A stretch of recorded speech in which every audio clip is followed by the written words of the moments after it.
5분으로 금태적으로 가는 길 후기의 재무설계TV의 전재국입니다. 오늘은 여러분들과 같이 잠자는 내 연금을 깨우자. 연금이 잠을 잔다. 이게 과연 어떤 의미일까요? 그래서 오늘 저하고 같이 잠자는 내 연금을 깨우기 위해서 어떻게 해야 되는지 같이 한번 노하우를 엿보는 시간을 가보도록 하겠습니다. 먼저 내 연금이 잠자는 원인이 무엇일까요? 먼저 여러분들 한번 보십시오.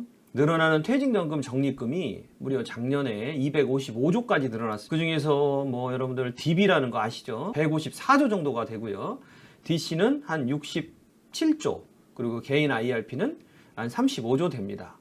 그래서 토탈이 한 255조 되는데요. 잠자는 원인이 첫 번째가 90% 정도는 원리금 보장형 상품에 가입이 돼 있다는 뜻이에요. 두 번째는요, 작년에 이 원리금 보장형 상품들의 수익률이요 1%대의 낮은 수익률을 기록하고 있다는 거. 이에 반해서 투자형으로 가셨던 분들은요 무려 10% 정도의 수익률을 냈다 얘기. 세 번째는요, 알아서 굴려주겠지 이런 안이한 생각을 하고 방치를 해놓기 때문에 마지막으로 10명 중에 3명 정도는 가입된 상품이 어떤 건지도 모르는 이런 현상이 있을 수 있다라는, 여러분들의 은퇴에 금태적으로 갈 수 있도록 일을 시켜야 될 필요가 있는데 여러분들과 같이 포인트를 좀 알아보도록 하겠습니다. 첫 번째 포인트는요, 내 연금 통장을 확인하는 겁니다. 여러분 지금 화면에서 보시다시피 개인형 IRP 있고요, 그 다음에 이 중에서 연금보험 중에서 연금저축 펀드 있고요, 그 다음에 확정기여형 DC라고 그러죠.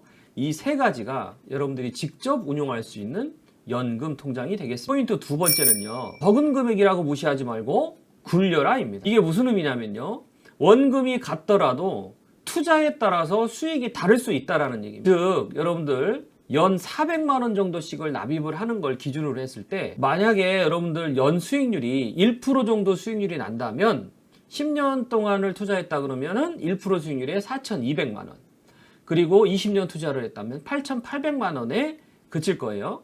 그런데 이게 연수익 3%만 잡아도요 금액이 4,700만 원이 10년간 넣으면은 원금 4천만 원에 4,700만 원, 그 다음에 20년간 400씩 투자를 했다 그러면 1억 1천만 원 정도가 돼서 3%만 2% 정도 수익률만 옮긴다 하더라도 2,200만 원 정도의 차이가 발생이 될 수 있다라는 얘기. 또 연수익률이 5%라고 이렇게 가정을 했을 때는요, 10년 투자를 하면은 5,200만 원, 20년 투자를 했을 때는 1억 3,800만 원. 그래서 3%일 때하고는 다르게 2,800만 원이 더 발생이 될 수 있다는. 그러면 여러분들 여기서 2,200만 원과 2,800만 원을 합해 보세요. 그러면은 5천만 원이죠. 연수익률이 1%일 때와 연수익률이 5%일 때는 무려 연수익률 평균이죠. 5천만 원 정도가 계좌에 더 여러분들 갈 수 있다라는 얘기입니다. 그래서 같은 원금이라도 투자에 따라서 수익이 다를 수 있다라는 것 여러분들이 좀 알아두셨으면 좋겠다. 포인트의 세 번째는요,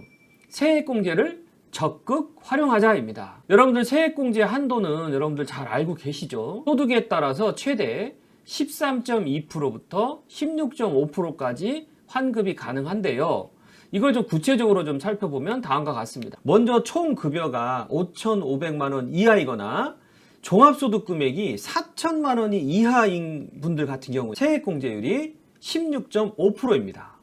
이것도 지금 작년부터 시작해서 올해 내년까지 3년 동안은요 50세 미만과 50세 이상이 좀 다른데요, 16.5%의 세액공제를 주면서 연령이 50세 미만인 경우에는요 700만 원까지 세액공제가 됩니다. 115만 5천 원이죠.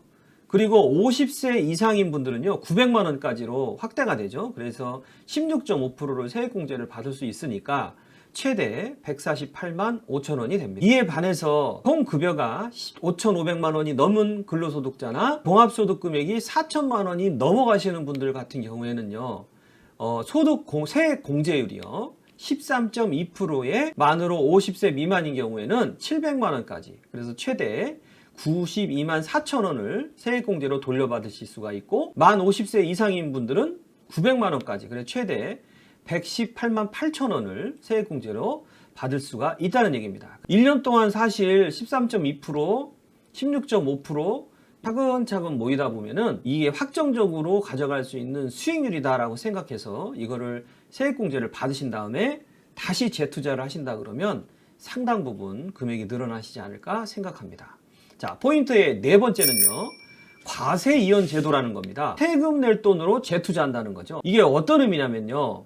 예를 들어서 700만 원을 한 번 집어넣었다는 얘기죠. 연금 계좌에다가 700만 원을 넣었을 때는요.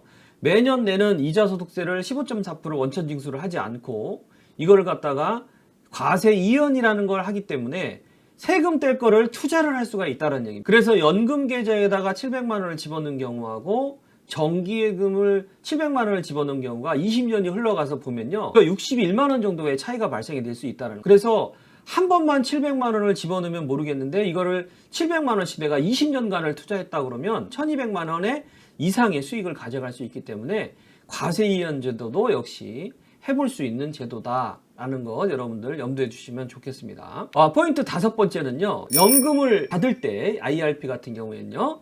저율과세 혜택이 있다는 얘기입니다. 즉 다시 바꿔서 얘기하면 이 연금 계좌에서 발생한 즉 세액공제하고 운용수익에 대해서는요. 여러분들 이자소득세 15.4%를 내지 않습니다. 대신에 연금을 탈 때는 연금소득세라는 걸 내는데 통상 5.5%부터 3.4%를 내는 거죠. 그러면 이게 나이대별로 좀 다른데요. 예를 들어서 55세부터 내가 70세까지 연령으로 연금을 타먹는다 라고 했을 때 연금계좌에서 5.5%를 세금을 연금소득세를 뗍니다. 그리고 70세부터 80세까지는 4.4%를 떼고요. 80세가 넘어가면은 3.3%를 뗍니다. 그래서 이게 차등해서 이렇게 소득세를 연금소득세를 납부를 해야 되는데 원천징수가 된다는 얘기죠. 근데 주의할 것은요. 그럼 밑에 하단에 다음과 같습니다. 연간 1200만 원이 넘어가잖아요. 그러면은 종합과세가 됩니다. 그래서 이 1200만 원이 넘어가지 않도록 관리를 하시는 게 중요하고요. 만일 연금 외에 내가 일시금으로 타가거나 한꺼번에 타게 됐을 경우에는 기타 소득세, 즉 16.5%가 과세됨에 유의하셔서 연금으로 타는 게 절대적으로 유리하다는 것을 여러분들 염두에 주시면 좋겠습니다. 자, 오늘 여러분들과 같이 총 5가지 잠자는 내 연금을 깨우기에 대한 이야기들 여러분들과 좀 나눠봤는데요. 공부한 만큼 보장되는 금태조 여러분도 할 수 있고요. 중요한 것은 시작이 반입니다. 금태족으로 향한 여러분들의 발길을 제가 힘차게 응원하겠습니다. 본 방송이 마음에 드셨다면 여러분들 좋아요와 구독 버튼 눌러주시고 저는 그럼 다음 시간에 뵙도록 하겠습니다. 고맙습니다.